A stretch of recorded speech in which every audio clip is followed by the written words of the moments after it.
Hashtag begins with you.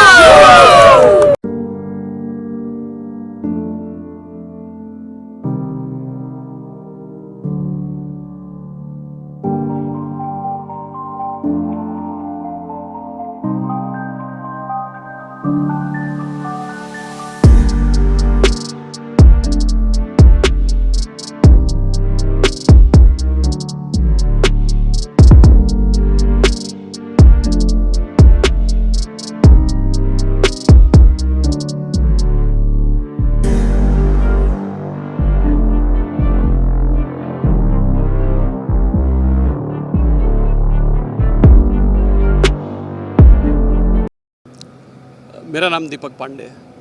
Deepak ji, बात करें आज एक मैच होने वाला है, क्या है ये और बताना चाहेंगे आप क्या है आज गेम ऑफ सक्सेस? ये गेम ऑफ सक्सेस एक सीरीज़ है जो यो टीवी पे पब्लिश होने जा रही है। अपार्ट फ्रॉम द सीरीज़ ये एक विचारधारा है, ये खाली एक सीरीज़ नहीं है, इसमें एक मैसेज है जो सोशल कॉज के साथ कनेक्टेड है। हम इस सीरीज़ के जरिए सोसाइटी में जेंडर इक्वलिटी की बातें कहने जा रहे हैं। इसका माध्यम हमने क्रिकेट इसलिए चुना है, गेम ऑफ सक्सेस इसलिए इसका नाम भी है कि गेम ऑफ सक्सेस जो विचारधारा है, क्रिकेट हमारे देश में रिलीजन माना जाता है और हम कुछ चीज़ें हैं जो पूरे देश को कहना चाहते हैं, वो इस क्रिकेट के माध्यम से हम अच्छे से ट्रांसलेट कर पाएंगे। तो सर, आपका जो OTT है, ये OTT प्लेटफॉर्म है, हाँ जी, बिल्कुल हट के आपने बनाया है, इसके बारे में क्या कहना चाहेंगे? क्योंकि अभी सोचा भी नहीं था लोगों ने कि ऐसा भी होगा। यो टीवी इस देश का पहला LGBT प्लेटफॉर्म फोकस्ड है। ये प्लेटफॉर्म बनाने का रीज़न ये है कि जब हम कभी भी किसी सिग्नल पे जाते हैं, कहीं भी जाते हैं, तो हम देखते हैं कि कोई भी सिग्नल पे हमारी गाड़ी पार्क होती है और गाड़ी के अंदर कोई बैठा होता है और कोई बाहर खड़ा होता है। एक हाथ आगे बढ़ता है अपने पेट को फिल करने के लिए, भूख के लिए बढ़ता है, और एक हाथ उठता है खाली बटन दबाने के लिए जिससे कांच बंद हो जाता है। बट हम कभी ये सोचते नहीं कि हम गाड़ी का कांच तो ऊपर कर देते हैं, लेकिन जो गाड़ी के बाहर अपने पेट को, अपनी भूख को मिटाने के लिए हाथ फैलाया, उसके रीज़न वो क्यों वहाँ पे खड़ा है? कहीं ना कहीं हम ही हैं, हमारी वजह से वो आदमी सिग्नल पे खड़ा है, क्योंकि हम उन्हें एक्सेप्ट नहीं कर रहे हैं। और जिस दिन हम उन्हें एक्सेप्ट करने लगेंगे, समानताएं होंगे और वो सिग्नल पे खड़े होने के बजाय अच्छी जॉब करेंगे, वो भी गाड़ी के अंदर बैठेंगे। आपकी बात को आगे बढ़ाने के लिए गवर्नमेंट ने भी एक ऐसा कानून पास करने जा रही है कि उनके लिए टॉयलेट भी अलग होंगे। बिल्कुल। अभी तक ना तो उनकी मर्दों में गिनती की जाती है, ना औरतों में गिनती की जाती है। बिल्कुल। अभी सांसद भी बन रहे हैं। बिल्कुल। इसके बाद बिल्कुल। लेकिन अभी जो है टाइम बदल चुका है। अब LGBT को अगर आप किन्नर कहोगे तो आपसे झगड़ा कर लेगा वो। LGBT जो वर्ड है, एक अलग वर्ड बना है। बिल्कुल। इंडस्ट्री के अंदर भी हम नाम लेना नहीं चाहेंगे, बहुत सारे लोग हैं जो हैं। बिल्कुल। मतलब एक दर्जा देने के लिए आपने प्लेटफॉर्म बनाया है। बिल्कुल। बिल्कुल, एक दर्जा देने के लिए, इक्वलिटी के लिए, एक्सेप्टेंस इन द सोसाइटी। क्योंकि ये जो LGBT हम जिसको कहते हैं, ये भी पार्ट ऑफ द सोसाइटी है, and end of the day ये भी ह्यूमन ही है, इंसान ही है। हम जो कैटेगराइज कर रखे हैं वो हमारी गलतियां हैं, हमें नहीं करना चाहिए। So the moment we are going to accept them, they are going to be part of the society and they are the part of the society and will believe in the equality. कभी ये कैसे आपके जहन में आया कि ये सब करना चाहिए? क्योंकि ये बहुत हटके कॉन्सेप्ट है, क्योंकि इसमें पैसा सब कुछ गया है, कि लोग एक्सेप्ट करेंगे या नहीं? क्यों आया दिमाग में ये चीज़ इसलिए आई बिकॉज हमने अपनी ज़िंदगी के 15-18 साल हमने एक जो हमारे प्रोफेशन जर्नी थी, I was a DOP initially, I was a cinematographer. उसके बाद मुझे ये रियलाइज़ हुआ कि मुझे सोसाइटी के लिए एक्चुअली हमारी ज़िंदगी का उद्देश्य क्या है, हम बीइंग ए ह्यूमन, हमें सोसाइटी के लिए मैंने क्या किया। तो जब मैंने टर्न करके देखा, जब व्हेन आई लुक बैक, तो मुझे लगा कि I have not done anything for the society. Whatever I am doing for myself, I am doing for the family, doing for the friends, but I am not doing anything for society. तो ये चीज़ मुझे आते जाते जो लोग दिखते रहे, वो मुझे बुरा लगता है, हमेशा बुरा लगता है। बिकॉज हमारे देश में मेल एंड फीमेल के बीच में बहुत ही ऊपर और नीचे का दर्जा है। परिवारों में होता है कि बेटियों को कम पढ़ाओ, बेटों को ज़्यादा पढ़ाओ। तो ये सारी चीज़ें कहानियों से चेंज होते होते हम एक इक्वलिटी पे आए हैं। तो दिमाग में आया कि कहानियों से परिवर्तन होता है सोसाइटी में। तो हम अपनी कहानियों के जरिए, अगर हम इस कहानियों को लोगों के बीच में ले आएंगे, तो कहानियाँ देख के उसमें लोग इस तरह के व्यक्तियों को एक्सेप्ट करने लगेंगे। बिकॉज उनमें भी वही खून है, उनमें भी वही हाथ है, वही पैर है, वही इमोशन है। तो इसलिए मेरे दिमाग में आया कि कुछ ऐसा प्लेटफॉर्म बना जाए ताकि हमारे देश में तीसरी कम्युनिटी न खड़ी होवे। सर आप डीओपी हैं, इंडस्ट्री से हैं, बॉलीवुड से हैं। एक फिल्म आई थी दरमियान 80-90 के दशक में, बिल्कुल उस टाइम वो फिल्म काफ़ी हिट रही थी, बिल्कुल तो मील का पत्थर साबित हुई थी उस फिल्म को लेकर। उसके बाद एक काफ़ी सारी फिल्में आई। बिल्कुल। तो इस तरह की स्टोरीज जो हैं, इस तरह की चीज़ें बहुत कम लोग हैं जो आगे आते हैं और सक्सेस हुई है, मानते हैं इस चीज़ को? बिल्कुल मानते हैं, और जो लोग आते हैं इस तरह की कहानियों पे फिल्म बनाते, सीरीज़ बनाते या जो भी बनाते हैं, हमेशा जो मैंने देखा है वो उनकी सेक्सुअलिटी को फोकस करते हैं। इससे सेक्सुअलिटी से चीज़ें डिफाइन नहीं होती। हम उनके इमोशन को, उनके व्यक्तित्व को, उनकी पर्सनालिटी के बारे में बातें नहीं करते। जिस फिल्म की आपने बात किया उसमें अगर देखेंगे तो हम एक इमोशन से कनेक्टेड कहानी को देखा जहाँ पे हमें उनके लिए अपनापन फील होता है। उसके बाद ढेर सारी कहानियाँ आई हैं, बट हमने उसमें उनके ऊपर जो मजाक बना के उड़ाया है, चाहे अच्छा बनाया हो चाहे, इसलिए हम कनेक्ट नहीं कर पाए। बट आई एम श्योर कि योर टीवी पे जो कहानियाँ आएंगी, इसमें जिस तरह से जिस इमोशन को हम कैप्चर करके लोगों के बीच में लेके जा रहे हैं, उससे समानताएं जरूर होंगी। किस तरह के प्रोग्राम रहेंगे सर इसके ऊपर? इसमें यूथ से रिलेटेड प्रोग्राम होंगे, क्योंकि परिवर्तन अगर लाना है तो हमें यूथ को टारगेट करना है। इसमें स्पोर्ट्स से रिलेटेड प्रोग्राम होंगे, एजुकेशन से रिलेटेड प्रोग्राम होंगे, ज़िंदगी के पॉजिटिव साइड जो सकारात्मक पहलू हैं, इस तरह के इस चैनल पे प्रोग्राम देंगे। काट मार खून खराबा ये सब हम नहीं दिखाने के पक्ष में हैं।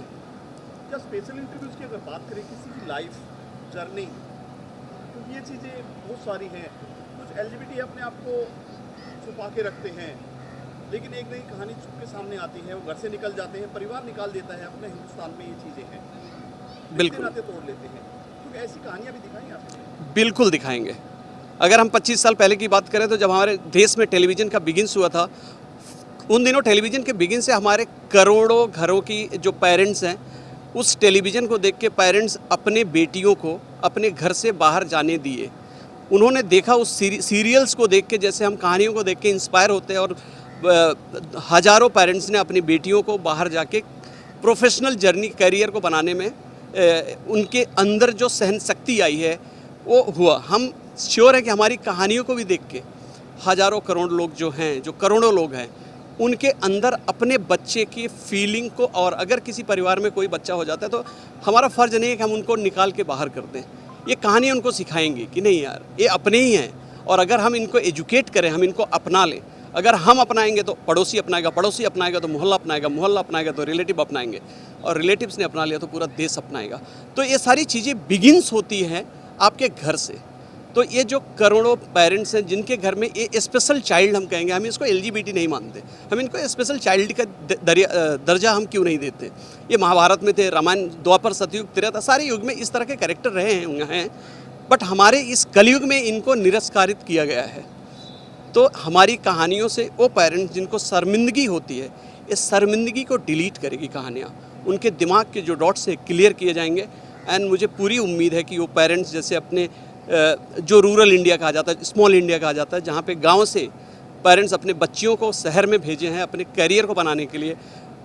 25 साल पहले कोई लड़की प्लेन नहीं उड़ाती थी, बट आज हर फ्लाइट पकड़ते तो उसमें देखिए कि जो भी पायलट हैं 50+% पायलट जो है फीमेल्स हैं। वैसे ही जिस घर में ऐसे स्पेशल बच्चे पैदा होंगे, हमारी एक कहानियों को देख के जो पेरेंट्स हैं वो उनकी फीलिंग को समझेंगे और उनको एक्सेप्ट करेंगे। जिस दिन पेरेंट्स ने एक्सेप्ट कर लिया, पूरा देश उन्हें एक्सेप्ट करेगा। और वो इसी सोसाइटी में, जैसे हम हैं, गाड़ी में घूमते हैं, प्लेन में चलते हैं, अच्छा खाना खाते, अच्छी जॉब करते, एजुकेट होते हैं, वैसे उनको भी ये चांस मिलेगा। सर बात आती है एलजीबीटी की, आपने बात की, तो क्या कुछ एलजीबीटी आपसे जुड़े भी हैं अभी? सॉरी, कुछ लोग जुड़े भी हैं एलजीबीटी? बिल्कुल बिल्कुल जुड़े हैं। जैसे मेरे बहुत पुराने मित्र हैं श्रीधर रंगायन। श्रीधर रंगायन मेरे बड़े पुराने मित्र हैं, और he is like one of the main pillar in LGBT. Sagar Gupta हैं, ऐसे ढेर सारे लोग हैं। अभी आप यहाँ पे देखेंगे देविका आई हुई है, तो ढेर सारे एलजीबीटी के लोग पर्सनली मेरे से कनेक्टेड हैं, and I do talk, I do meet. इसका क्या कंट्रीब्यूशन रहेगा इनके अंदर? आपकी स्टोरी के अंदर होस्ट करेंगे या फिर ये हमारे प्लेटफॉर्म जो योर टीवी है उसके अंडर आके लोग जॉब भी करेंगे, वो हमारी कहानियों में एक्टिंग भी करेंगे, और वो हमारे बगल में खड़े होकर इंटरव्यू भी देंगे। मतलब पहला ऐसा प्लेटफॉर्म होगा जिसमें एलजीबीटी को सामने से ऑफर कर रहे हैं जो? बिल्कुल, एलजीबीटी कम्युनिटी के, चाहे लड़की हो, लड़का हो, XYZ, whoever is, they are going to work with your TV। और उसके इसके अलावा और क्या क्या प्लान है आपके? इसके अलावा प्लान है कि ये लोग काम करने के अलावा कहानियों को पार्टिसिपेट करेंगे एज अ एक्टर, वो उन कहानियों में एक्टिंग करेंगे, राइटिंग करेंगे। अभी जैसे मेरी एक कहानी है, बहुत खूबसूरत कहानी है, एक ऐसे बच्चे की कहानी है जो दिखने में बच्चा है बट उसके अंदर की सोल कुछ और है। इसको जो लिख रहे हैं वो खुद ही जो है LGBT के वन ऑफ द मेंबर थे, ही इज़ राइटिंग दैट। तो राइटर भी आके हमारे लिए लिखेंगे, हमारे लिए एक्टर जो होंगे वो एक्टिंग भी करेंगे, हमारे साथ जॉब करेंगे। बेसिकली हम इस कम्युनिटी को अपने से ऊपर खड़ा करेंगे, हम उनको अपने बगल में खड़ा करेंगे और जो उनकी कैपेबिलिटी होगी उस हिसाब से हम उनसे काम कराएंगे। सर, हिंदू, मुस्लिम, सिख, ईसाई, ये LGBT है, ये औरत है, ये मर्द है, सिर्फ हिंदुस्तान में होता है, बाहर देशों में चीज़ें नहीं है। बिल्कुल बिल्कुल तो क्या कुछ बाहर की स्टोरीज भी इसमें दिखाएंगे आप? बिल्कुल दिखाएंगे। हिंदी है, हम वतन है, हिंदुस्तान हमारा। आज की अगर बात करें तो कौन कौन मेहमान आने वाले हैं बॉलीवुड से? बॉलीवुड से हमारे यहाँ ढेर सारे मेहमान आने वाले हैं, कुछ लोग आ भी गए हैं, ढेर सारी लिस्ट है, तो there is lots of people going to be here. Deepak ji, और अगर बात करें इस बारे में, कितना मुश्किल था आपके लिए? एक बार सोच में आया कि यार छोड़ो यार, फालतू चीज़ें हैं, लोग मजाक उड़ाएंगे, कभी आपके ध्यान में आई है कि नहीं, बिल्कुल आया। आया? क्या है कि जब मैंने इस कहानी को, इस कम्युनिटी को पकड़ के टारगेट की, मैंने इस कहानी को कहने की, तो चीज़ें होती आपके घर से शुरू होती है। तो जब मैंने मेरे ऑफिस में, मेरे परिवार में, मेरे घर के 7 लोगों को साथ सोचा कि यार मैं एक कहानी बनाना चाहता हूँ, लव स्टोरी बिटवीन 2 वुमेन, 2 औरतों की खूबसूरत लव स्टोरी बनाना चाहता हूँ। तो फिल्में भी आई हैं बिल्कुल, बहुत सारी। तो जब मैंने कहा कि मुझे लव स्टोरी 2 औरतों की बनानी है, तो लोगों को समझा ही नहीं कि मैं क्या कह रहा हूँ। बट इसके लिए हमें थोड़ी सी जद्दोजहद करनी पड़ी। जद्दोजहद के बाद हमने चीज़ें और आगे बढ़ाई और उस कहानी को हमने शूट किया। उस कहानी को शूट करने के बाद ये सोनी लिव के लिए हमने बनाया था, बट टुवर्ड्स एंड हमने देखा कि सोनी लिव उसको ऑन एयर नहीं कर पाए due to XYZ reason. Again reason वही था, LGBT, उनको सेंटर कैरेक्टर नहीं चाहिए था कोई LGBT का होवे, तो उन्होंने रिलीज़ नहीं किया। फिर हमने उसको यूट्यूब पे पब्लिश किया। इस सीरीज़ का नाम है आई लव अस। इसको 300+ मिलियन लोगों ने देखा है और इस सक्सेस से मेरे अंदर और कॉन्फिडेंस है कि अगर हम कहानी को, इमोशन को पकड़ के कहानी बनाएंगे तो हमारी सोसाइटी में इनकी एक्सेप्टेंस भी होगी और एक्सेप्ट किया जाएगा और कहानियाँ पसंद की जाएंगी। तो सर, ये जो चीज़ें हैं, आपका OTT है, OTT के अलावा कुछ फिल्में भी बनाएंगे आप इसमें? बिल्कुल बनाएंगे, बिल्कुल। अभी हम लोग एक नॉन फिक्शन शोज़ बनाने जा रहे हैं जो ऐसे टैलेंट को हम टारगेट कर रहे हैं जो रूरल इंडिया से बिलोंग करते हैं।